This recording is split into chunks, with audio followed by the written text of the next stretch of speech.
Hello, everybody, and thanks for listening. I really appreciate when people are very kind and they have kind words to say and they just put in like educated or, some really good criticism that isn't offensive. And I think people should be adults here. And I know not all the people that are on these sites are adult or rational about certain topics. Maybe they feel personal about them or some type of way. Maybe they've done something wrong and they feel a sense of conviction. But I know there's been many things that have been happening lately, and the one thing that stood out to me was the comment, or in other words, the statement that was made 4 days ago. It has posted on celebrity news, especially Fox. They couldn't wait to get this. Denzel Washington, prison system not to blame for the crime in black communities. And so I've heard like a lot of different comments from different people, celebrities, and just people in the black community who show of concern about the criticism. Some people kind of agree with Denzel's statement, and then there's some people that waver in between and don't totally agree, and then there's people that just totally disagree with Denzel's statement. And I notice in looking at the articles, each article has a different way of printing what he has said. And I notice that a lot of people really jumped on that statement.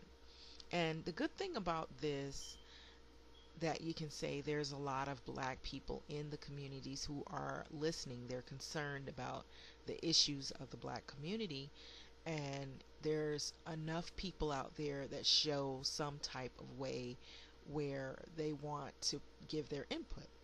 So you're going to see some clips. It's familiar to some people who, if you've seen the movie Get Out, there's a scene where the guy, he's hypnotized and he goes into this place, this realm called the Sunken place, where he's just totally not in reality. Even though his body is there, his whole being, his whole self, a slither of his self is in reality, but the rest of his mind and his spirit and who he is in this sunken, dark, deep, dark place. And so a lot of black people in the community feel that we have a lot of other black people who they have some way they can represent the black community in positive ways through their talents, and they also have room to speak out on political issues, and not very many will speak out. And then when you do have people who speak out, they get blackballed from Hollywood if it's in favor of black pride or defense of black people. But when you go against, or when you're like in between, or when you waver, or when you sound as though you're not really in defense of people that are like you or look like you in terms of black community, if you're a black person and you lean towards this ideology where you are not really in agreement with some of the issues that are very well valid issues of the crimes that are in the communities. It's not just in the black community. Let's get that straight. Crime is not just in black communities, crime's everywhere. And crime is just not a black person's problem.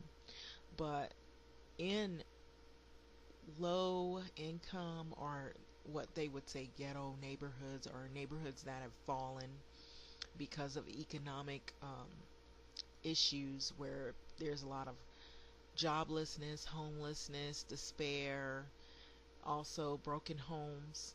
Those are the issues that come up more often when it has to do with the black community. And a lot of times you'll hear people gripe, or they'll moan about, oh, there's not enough two-parent families, there's a lot of single families, broken homes.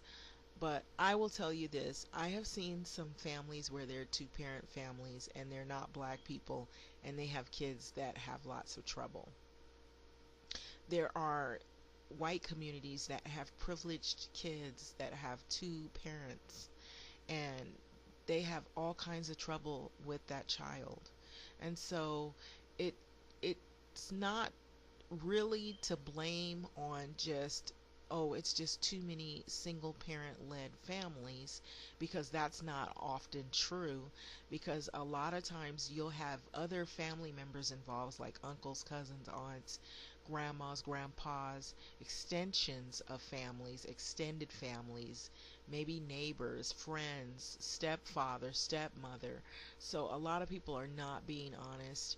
They're not really living in these communities and they're talking from the outside, or they're part of Hollywood. And I wouldn't take, look at what's happening to Hollywood. Let me digress. Look at how Hollywood recently is falling apart with all of the scandals, all of the sexual harassment scandals. Some of it is true, some of it might be just for money, but a lot of it is true. And a lot of things are being revealed about just Hollywood, how broken some people's lives are. So just because you have money doesn't mean your life is going to be perfect. A lot of times money means more problems. More money, more problems. And I have seen recently there was a situation where there's this young boy who he was in court a couple of days ago in Los Angeles on Hill Street, and he was involved in a getaway car or a murder of a black student. He's privileged. He's a white student from a high school in Palisades. He's got two parents. They bailed him out on $5 million. And so all this talk about, oh, there's not enough fathers in the home. Okay, you got privileged kids who have a father and a mother and they still go out and commit crimes. So enough of that. I feel like that leans more towards blaming women, and it takes two. And so you can have two parents in the home, plush, clean, opportunities are readily available for that child, and he'll still go out and mess up or do something he shouldn't be doing or she shouldn't be doing. So it depends on the circumstance, the situation, what's going on in the home, the kids. You can have both parents and it could be a hot mess. So that is not that is not true. So there's several articles with Denzel's statement. That's his opinion. He's entitled to it. There are other people with many different opinions, but I would say that I disagree with what he's saying in some instances, because I feel like he's sort of detached in some ways, because he's been in Hollywood, and so he's only going to say what he's allowed to say or what he's afforded to say, because he's still doing work. He's an actor and he's doing work. And so we see what happened in the NFL with Colin Kirkpatrick, if I'm saying his name correct, how he was blackballed for speaking out in defense of black people and kneeling.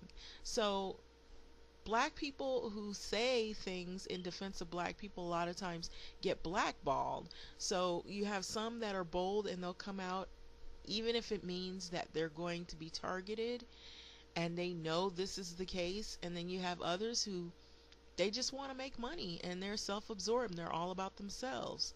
And sometimes that may seem like it works, but it comes back to bite them. Trust me, it does. So I wouldn't take what he says too personal, because if you look at how Hollywood is falling apart in some instances, Hollywood is not perfect. So we're seeing that in the news every day. It is, you know, it has its skeletons in the closet that are just seeping out all over the place.